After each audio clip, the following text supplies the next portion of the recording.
Naona luasa tsisy nikikijadona ni rasika ruala dio tuara manala amsala mianakavy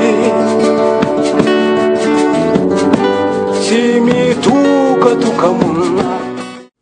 Eny ary tokolasy itony vavy makasitraka anao mbola miaraka amin'ny radio Antsiva amin'izao maraina izao, mbola ny radio Antsiva ihany aloha tia rahanao ty ao anatin'ny sehatra ifanankalozantsika hevitra ambarapatonga ny amin'ny 7 ora izay anomezana indray ny antenne ho an'ny miara-manonja zany hoe isy ny radio miara-manonja manomboka amin'ny 7 ora maraina rehefa aveo indray mafimafy kokoa zany ny fandehan'ny raharaha ny faniriany ny mpanao gazety dia ny hoe raha izay no sitrapony ny fitondrana ary tsy mampaninina azy izay mety ho ataony firenena mikambana tsy rarahany ve firenena mikambana hoy ny teo anivo ny antenne mera-pirenena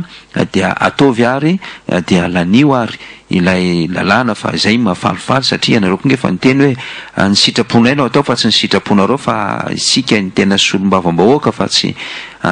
mpanao gazety ka dia eny ary ataovy hoe marina zany fa mpanetretena engany ho laninareo tokoa ary ty lalàna ty fa dia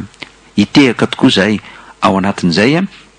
rehetrarehetra izay manantra ny araba ary tokolasy itony vavy no manasanao mpanajana hiaraka hiantsehatra isika amin'ity maraina ity ny filohan'ny antenne mera-pirenena dia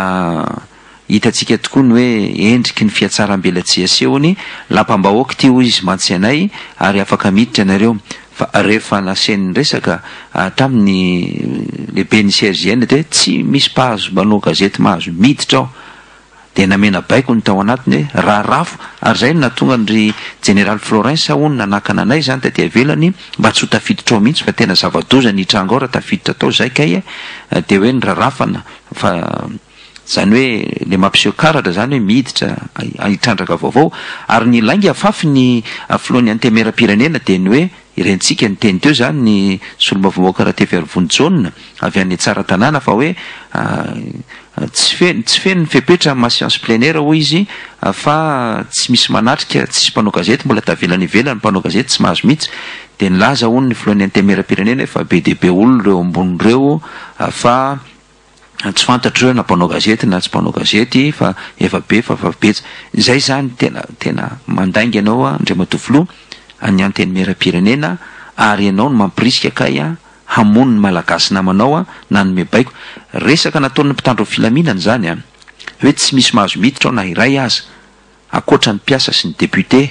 dia efa misy ny siva nataon'ireo mpiambina ny lapa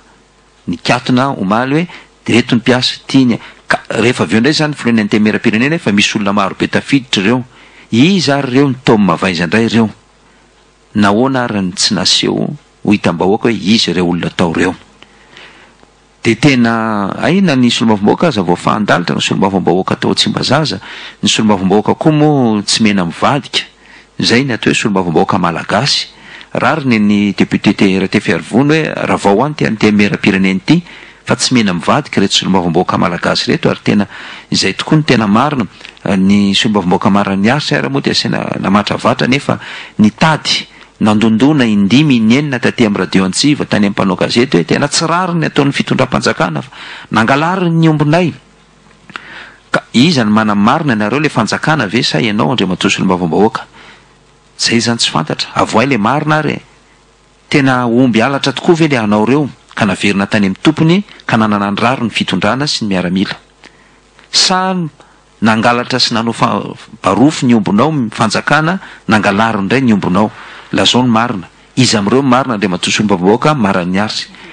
raha tsy mafy ny fiarovan'ny mpanao gazety ny solombavam-bahoaka marany arsy dia efa tany amponjy izy ohatr'izay satria voapanga fa nangalatra ombon'olona ary tratra tao tokotany ny ombon'ny olona dia zay natongava miaramila tany naka sy namerina ny ombon'ny olona any amin'ny tompony amarino azavao aminay miteneny indray mandeha anao hoe ianao ve ny nangalatra ombon'olona sa ny fanjakana ny nangalatra ny ombonao zany ray am'ireo marina dia azavao aminay zany ianareo koa efa tsy mena mivadika amin'ny raharaha tahaka an'izay misy eny Tsimbazaza zao dia ambarao aminay zany marina andre matoa solombavam-bahoaka marany arsy mba hoeto aminay zany fa ianao efa fantatra foana ny fivadibadianao teny amin'ny anteny mera-pirenena tamin'ny fotoana rehetrarehetra de ambarao zay marin'izay fa tsy anaovana sary mihetsika ohatr'izany akory ny malagasy androany ianao milaza fa ny fanjakana malagasy mpandroba mangalatra ny omboko za omboko reo ny anay ny arenanay any de nangalariny nanaovana barofo nanaovany miaramila nyteritreritra nakazy tany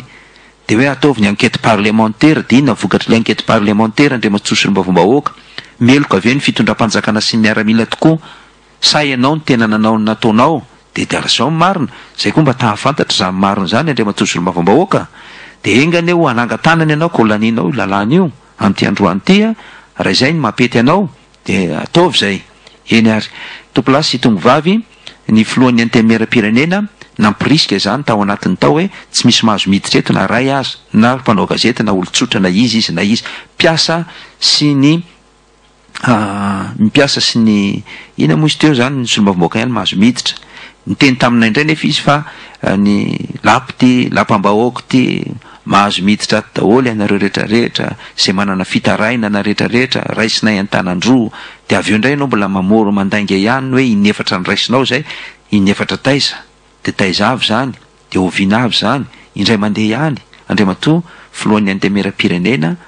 fa dia mba ataovy tsara le firesaka sy lay filazana amin'ny marina so tsy mety mandainga amin'ny vahoaka malagasy so tsy mety mamandalitra solombavom-bahoaka namanao ao anatin'ny anteny mera-pirenena satria ve ianao no manana fahefana androany